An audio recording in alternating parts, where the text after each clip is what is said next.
भारत की आध्यात्मिक चिंताधारा।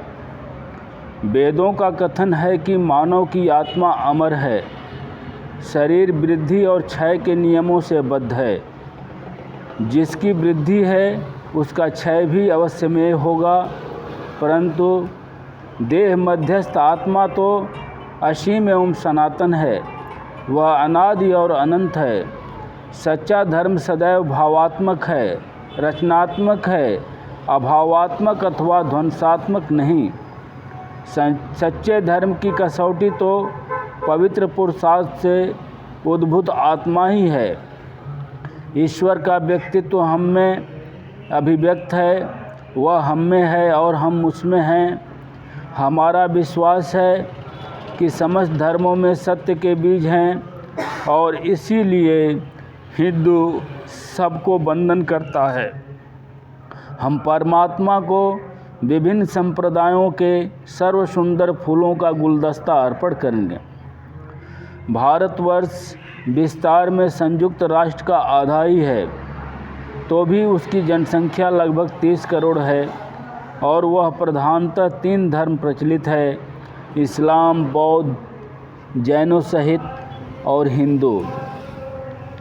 इसमें लगभग 6 करोड़ मुसलमान हैं, 90 लाख बौद्ध और जैन तथा 20 करोड़ 60 लाख हिंदू। हिंदू धर्म के प्रधान तत्वों का आधार है मनन एवं चिंतन युक्त दर्शन शास्त्र तथा भिन्न भिन्न वेदों में प्रतिपादित नैतिक उपदेश। इन वेदों का कथन है कि यह विश्व देश और काल की दृष्टि से अनंत और सनातन है। वह न तो कभी प्रारंभ हुआ न कभी समाप्त होगा।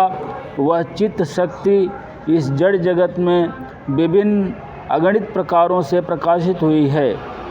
इस शांत के राज्य में उस अनंत की शक्ति नाना रूपों से व्यक्त हुई है, परंतु फिर भी वह अनंत चित्त सत्ता स्वरूपतः स्वयंभू सनातन एवं अपरिणामी है। काल की गति का शाश्वत सत्ता पर कोई असर नहीं होता।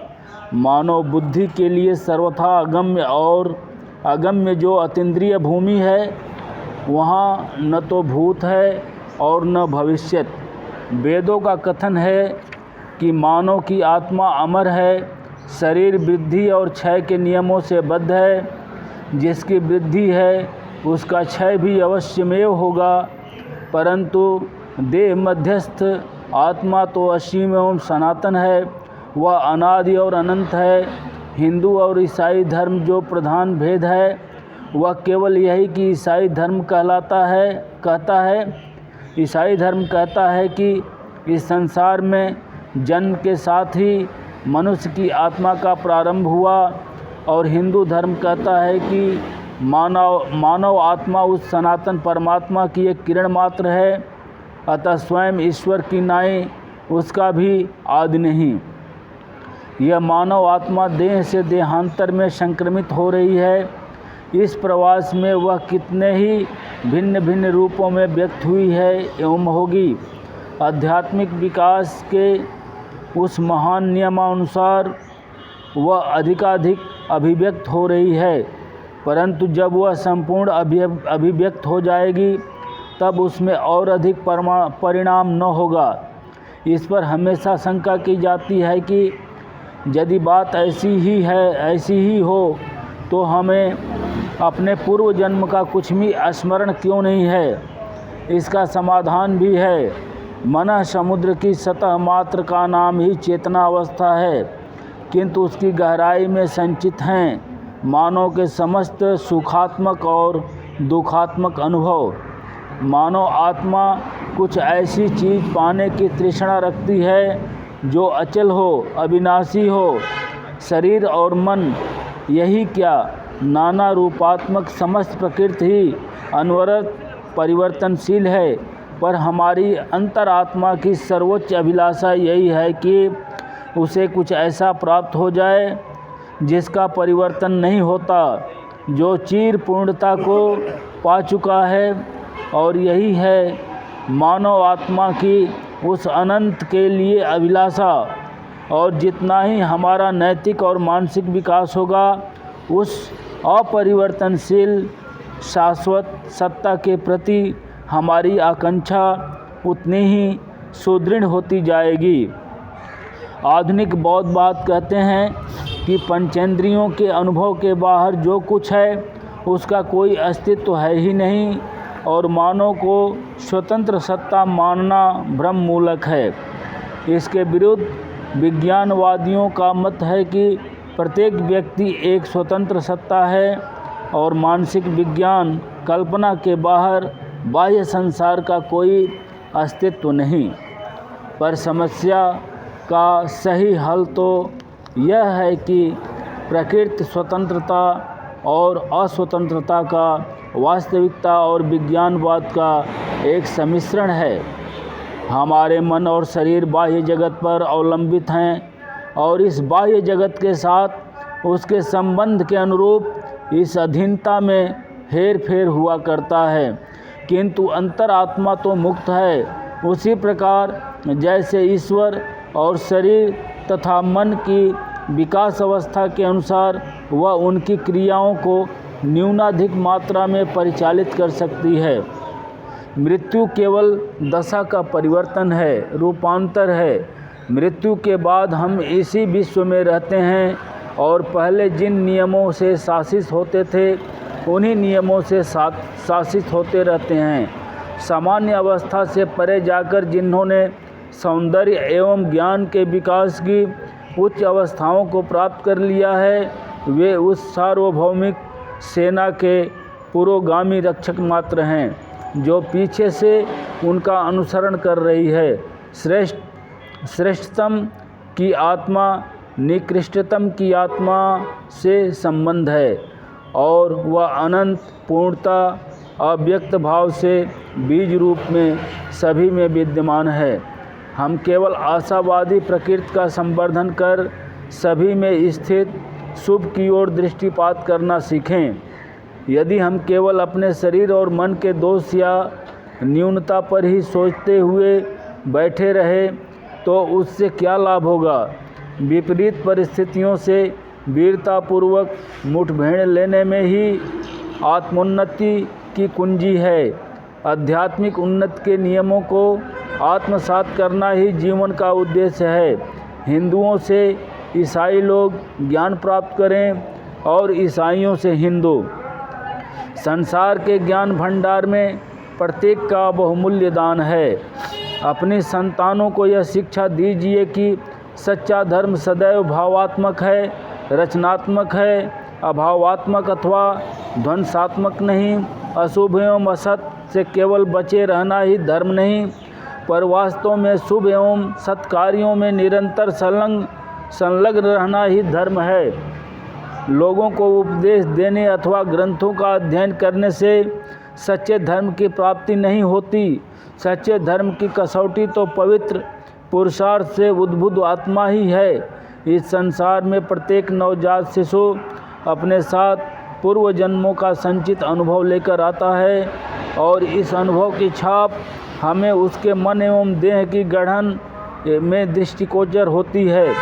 किंतु स्वाधीनता की, मुक्ति की वह भावना जो हम सभी लोगों में हुआ करती है, यह संकेत करती है कि हमारे अंतर में शरीर और मन से परे भी कुछ और है। हमारी अंतर्यामी आत्मा स्वरूप तो स्वाधीन है और वही हम में मुक्ति की इच्छा जागृत करती है। यदि हम ही बंधन में रहे तो हम विश्व में सुधार क्या करेंगे। हमारा विश्वास है कि मानव प्रगति मानव आत्मा की क्रिया का परिणाम है। जगत जो कुछ है और हम जो कुछ हैं, यह सब आत्मा के मुक्त स्वरूप का ही फल है। हम उस एक ईश्वर में विश्वास करते हैं जो हम लोगों का पिता है, जो सर्वव्यापी है, सर्वशक्तिमान है, जो अपनी संतान की रक्षा और पथ प्रदर्शन असीम प्रेम से किया करता है। ईसाइयों की नाई हम भी सगुण ईश्वर में विश्वास करते हैं, पर हम इसके भी आगे जाते हैं। हम विश्वास करते हैं कि हम वही हैं, सोहम। उसी का व्यक्तित्व हम में अभिव्यक्त है। वह हम में है और हम उसमें हैं।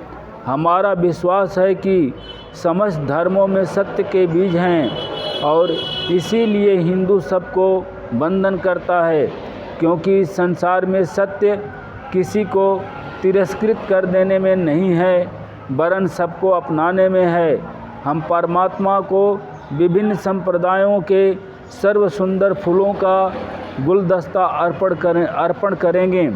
हम परमात्मा से भक्ति के लिए ही भक्ति करेंगे, न कि पारितोषिक की आशा से। हमें अपना कर्तव्य करना है, कर्तव्य के ही लिए, न कि पारितोषिक की आशा से। हमें सुंदर की उपासना करनी है, सुंदर ही के लिए, न कि पारितोषिक की आशा से। इस तरह जब हमारा हृदय पवित्र हो जाएगा, तब उस पवित्र हृदय में हमें परमात्मा के दर्शन होंगे। या यज्ञ, घुटने मोड़ना, अस्पष्ट शब्द उच्चारण करना अथवा कुछ बड़बड़ करना धर्म नहीं है। उनका तो महत्व तभी है जब वे हम में पुरुषार्थपूर्ण सुंदर कर्म करने की प्रेरणा जागृत करें और हमारे विचारों को उन्नत बनाकर हमें दिव्य पूर्णता का ज्ञान करा दें। अपनी पूजा के समय परमात्मा के पितृभाव को स्वीकार कर लेने से ही क्या लाभ? जब हम अपने दैनिक जीवन में प्रत्येक मनुष्य को अपना भाई नहीं मानते। ग्रंथों की रचना इसलिए हुई है कि वे हमें किसी उच्च जीवन का मार्ग प्रदर्शन करें, पर उनसे कोई लाभ न होगा यदि हम उस मार्ग पर अडिग पगों से चलने में सक्रिय न बनेंगे। प्रत्येक मानव के व्यक्तित्व की तुलना कांच की चिमनी से की जा सकती है। प्रत्येक के अंतराल में वही शुभ्र ज्योति है। स्वयं ज्योति परमात्मा की आभा है, पर कांच के रंगों के अनुसार, उसकी मोटाई के अनुरूप उस ज्योति की किरणें विभिन्न रंगों और विभिन्न आभाएं पा रही हैं। प्रत्येक केंद्रीय ज्योति का सौंदर्य और आभा समान है। जो कुछ ऊपरी असमानता नज़र आती है वह केवल व्यक्त करने वाले भौतिक साधनों की अपूर्णता के कारण ही है। आध्यात्मिक राज्य में हमारा ज्यों-ज्यों उत्तरोत्तर विकास होता जाता है, त्यों-त्यों वह माध्यम भी अधिकाधिक पारदर्शक होता जाता है।